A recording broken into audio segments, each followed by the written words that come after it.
we're going to be talking about employee performance in this section. And so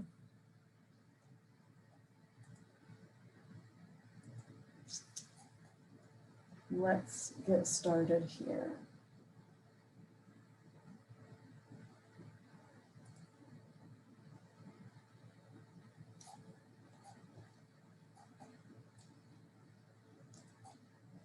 Okay.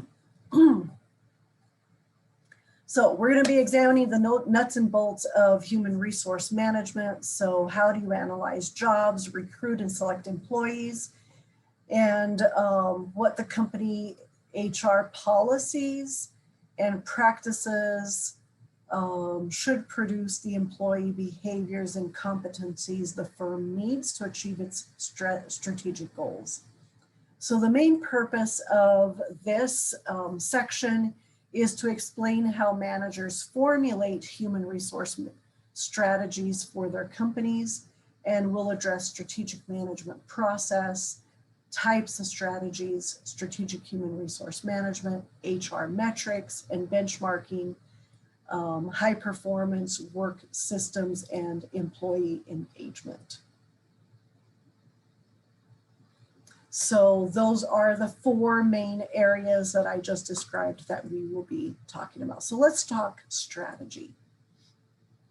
So an organization starts with strategic planning, and the strategic management process is defined as the process of identifying and executing the organization's strategic plan by matching the company's capabilities with the demands of the environment.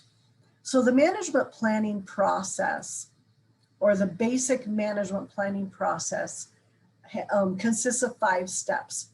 First, you set the objectives. You make a basic planning forecasts. You review the alternative courses of actions, and you evaluate which options are best, and then you choose and implement your plan.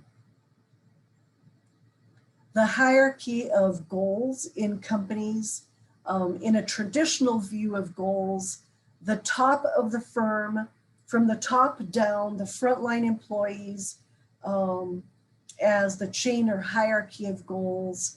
This would be a very typical system where the president says, we want to double sales revenues in 2020. So then the vice president of sales has what they want to do, and they're going to double sales in certain regions.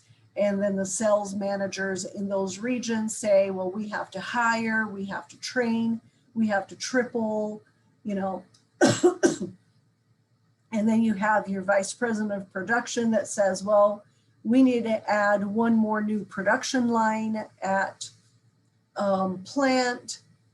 And then the vice president of human resources says, well, we need to train 6 new salespeople. Then your recruiting manager says, okay, well, we need to attract and identify and attract 20 new good sales candidates. And then the training manager says, of those 20 new good sales candidates, we will hire 6 and we will need to train them. And we need to do that all in the next 4 months. So strategic planning is this process a company goes through, and is an overall plan for how it will match its internal strengths and weaknesses with external opportunities and threats in order to maintain its competitive position. And so there are 7 steps traditionally that a company will go through: defining the current business, then performing that external and internal audit, formulating a new direction, translating the mission into strategic goals, then formulating strategies to achieve the strategic goals, implementing the strategies, and evaluating performance. And you go from the strategic plan to strategic execution and strategic evaluation. So there are 3 different types of strategies: your corporate strategy, your overall.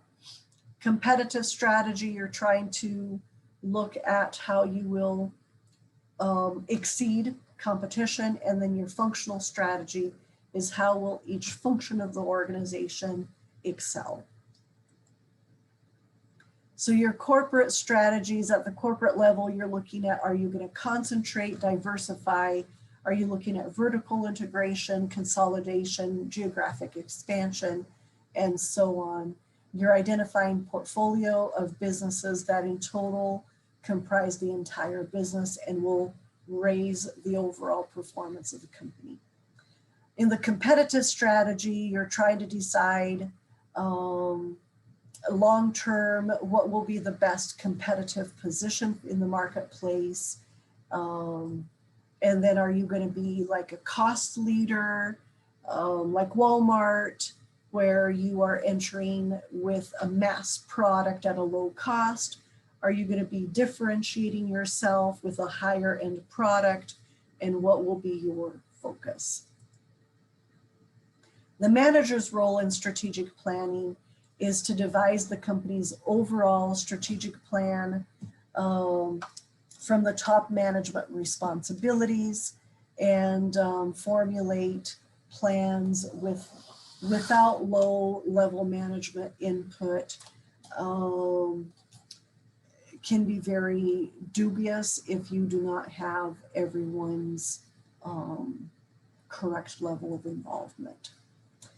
When it comes then to HR is constantly looking at what is the human element that we need at every level of development so that we have the right number of people trained for the right positions so that the company is optimally prepared to deliver what it needs to deliver.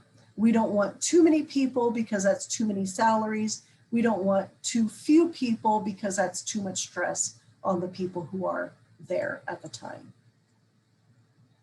So strategic human resource management, we are formulating and executing human resource policies and practices that produce the employee competencies and behaviors the company needs to achieve its aims. So we're looking at sustainability, we're looking at ways to achieve this human capacity that supports the organization. So a strategy map could look like this. You're looking at growth strategies and efficiency strategies. And so how do you effectively increase your workforce from a financial perspective, customer perspective, internal perspective, learning perspective, and how does it all come together? And you can Google strategy maps and take a look at a variety of different maps and see what that would look like. But it shows the big picture of how each department's performance would contribute to achieving the overall company's strategic goals. It also summarizes how each department's performance contributes to the strategic goals. It helps your manager and each employee visualize and understand how their role contributes to the overall organization. We're also going to talk about the HR scorecard. I have an illustration in the next slide. And it is the scorecard is a process for assigning financial and non-financial goals or metrics to important human resource management related chain of activities so that you can monitor results. And then you can create from that a digital dashboard with graphs and charts to keep track of that easily. So this would be an example of a HR scorecard where you have your scorecard, your objectives, your measures, your target, and the initiatives. And you can make it very quantifiable as well, by the way. And then a digital dashboard, what are the things that you want to measure? What are the important things? So here they're looking at gender, education, age, years of service, duty station, the department, salary bands, job categories, and so on. You want to be able to look at this, and if turnover is a problem, you would have turnover on here. If the aging of your employees is a problem or of concern, you would have that on here as well. And basically you're looking for what are those metrics, what are the things that you need to measure so that you are achieving the things that are most important for the company. And Paycor's research talks about the things that are most important to measure. They talk about compensation, career advancement, performance, job, person mismatch, poor attendance, disciplinary reasons, inadequate skills, excess workload, company culture, poor management in general, inadequate onboarding. So this is like, why do people leave? And then according to employees, they talk about burnout, bad bosses, lack of recognition. And employers really need to know what is the reason for turnover. So HR metrics, benchmarking, data analytics are things that we really need to be on top of. So the quantitative gauge of your activity, benchmarking is what are high performing companies doing in your industry and how can you reach those targets. And then data analytics is keep using statistical and mathematical analysis to make predictions. And measuring just isn't enough. You need to find what are the practices of high performing companies and compare and measure and try to reach those targets as well. So SHRM, now I'm going to be stuck on what is SHRM? Strategic Human Resource Management, or Society, sorry, it's Society of Human Resource Management. And it is a worldwide association, and they actually do, we should probably talk about this at some point. They give tests and certify HR directors and HR generalists. So there's levels that you can achieve, and something very valuable if you're interested in entering the HR world.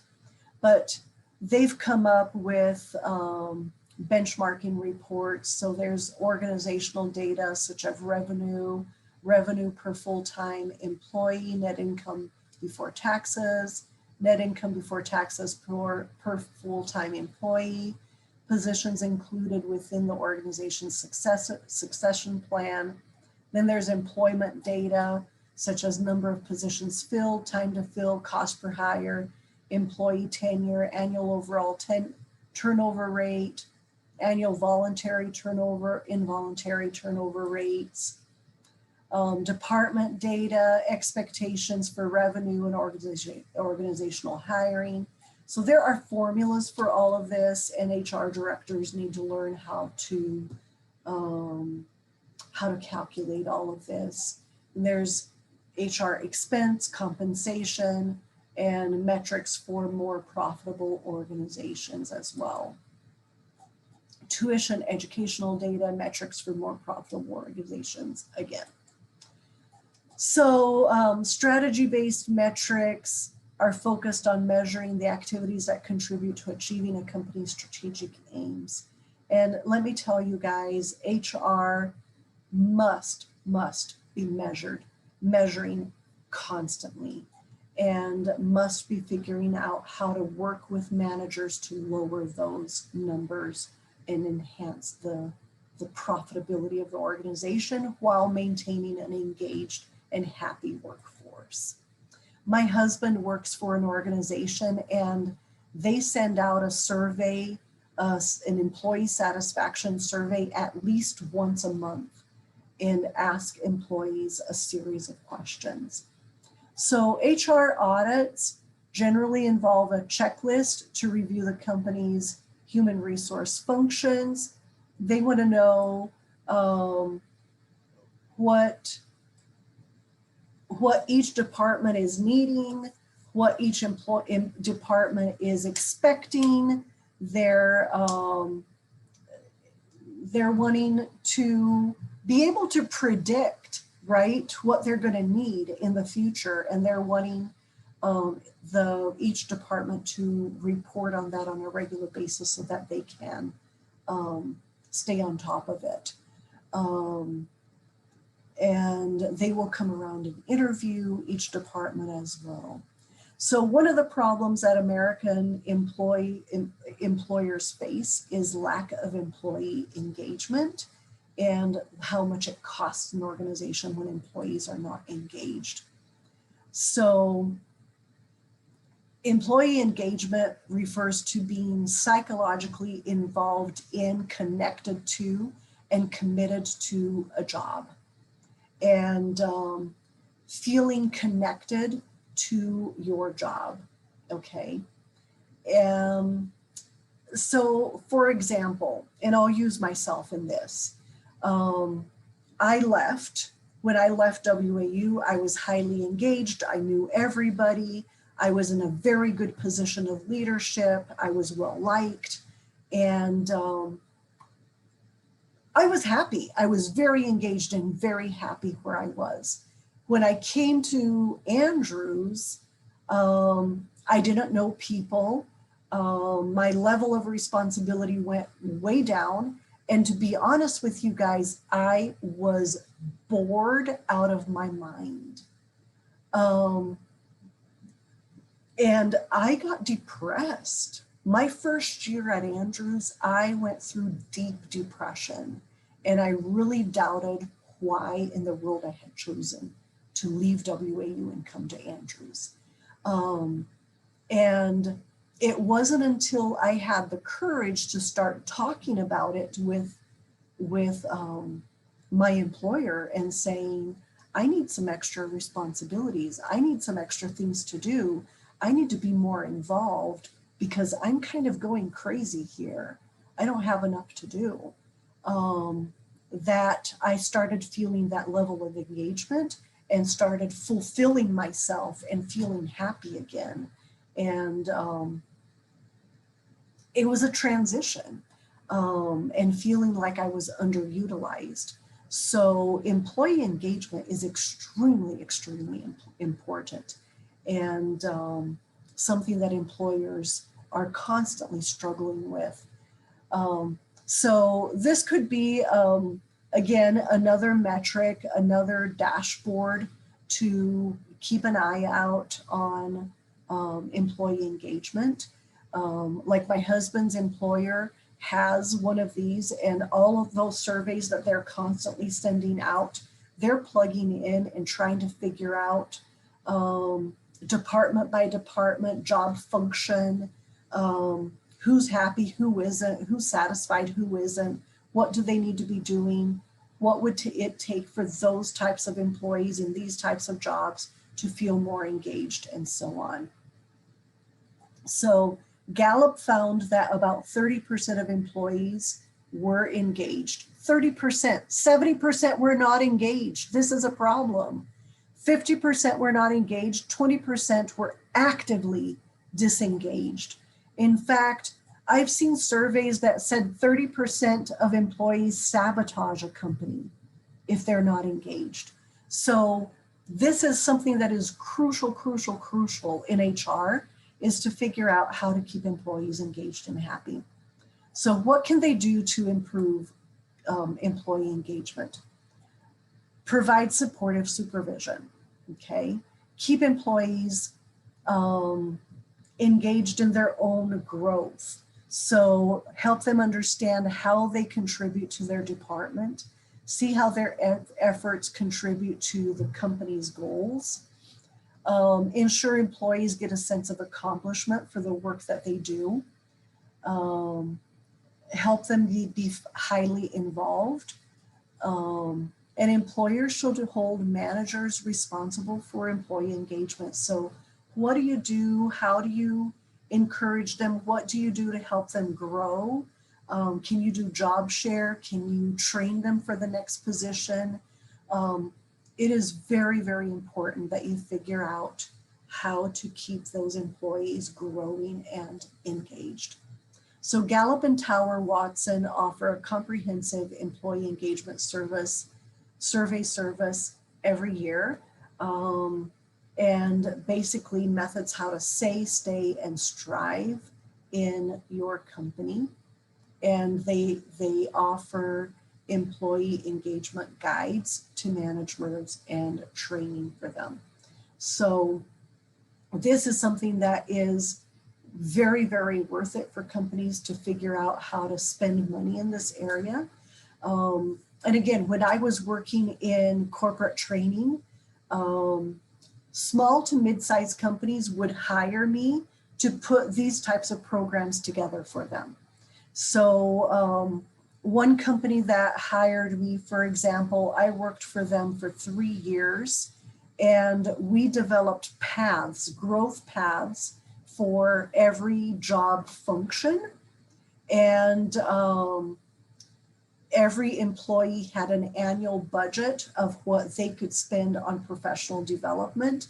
And we had a progression of training that they could go through.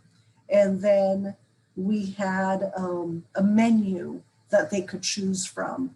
And then as they progressed in getting this training, some of it was from me, some of it was from their HR director, and then some of it was specialized for their field. And we had menus of approved courses that they could go and take. And then as they achieved certain things, they would get a point system. We had a leaderboard, and they would get raises based on the training that they got. And then when they demonstrated how they were transferring that knowledge base into their job, they would get raises based on that. So basically we were paying them to go and learn and apply their learning into the job and help us improve.